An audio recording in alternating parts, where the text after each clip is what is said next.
Economists say the U.S. witnessed 2 years of so-called revenge spending following the coronavirus lockdowns. But this summer could mark a shift back to normal spending habits, which could help ease inflation. According to a New York Times article, the trend of heavily spending on vacations and other recreational experiences is turning. New data released by the Bureau of Labor Statistics shows that hotel prices have recently climbed much slower on a year-to-year basis. The latest figures also show that the Consumer Price Index for airline fares fell for the month of May. For more on this, let's bring in Jeanna Smialek. She's a Federal Reserve and economy reporter for the New York Times and the author of that article.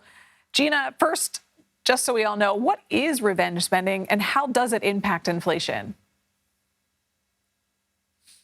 We talk about revenge spending in this story is really the very robust bounce back in spending on travel and leisure and recreational activities that we saw in the wake of the pandemic. So people got stuck at home early in 2020. In 2021 and 2022, we really saw a very robust bounce back in air travel, in hotel stays, in luxury spending, and things like weddings. And all of that added up to some pretty rapid price increases across those categories. Now we're starting to see those price increases moderate, which seems to be a reflection of the fact that demand has really stabilized. We've gotten back to sort of those pre-pandemic levels, in some cases a little bit above them. And instead of continuing to shoot up indefinitely, we seem to be hitting a more sort of steady state here. Well, how could these new trends in airfare and hotel costs affect inflation this summer? Yeah, so I think the really interesting question here is whether this is sustained. So what we've seen from some of the airlines and hotel companies is a suggestion that, yes, we saw some pullback, but it could be the case that actually we see a sort of, jump as we get into the summer and that demand does come back. So I think we're all kind of watching to see whether these trends can be sustained. But if this persists, these sort of recreational categories aren't a huge portion of overall inflation, but they do matter around the edges. And I think they matter as a signal of what the American consumer is willing to sort of accept from companies. If American consumers are just very willing to open their wallets and spend on things like hotel rooms, it's likely that they're going to be willing to pay higher prices across the economy.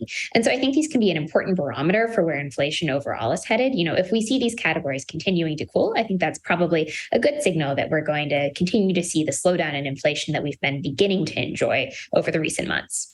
Jeanna, why are people pulling back on spending? I'm guessing inflation's playing a role.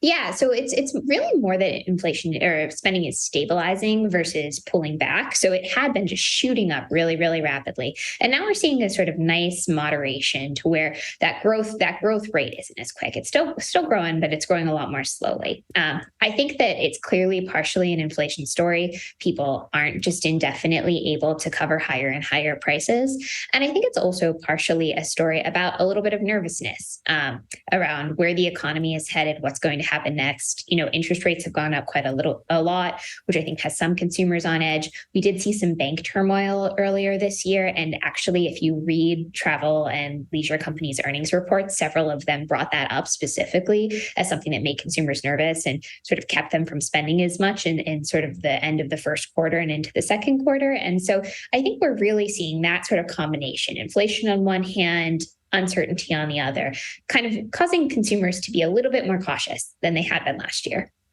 Hey, Jeanna Smialek, thanks for your time. Thank you.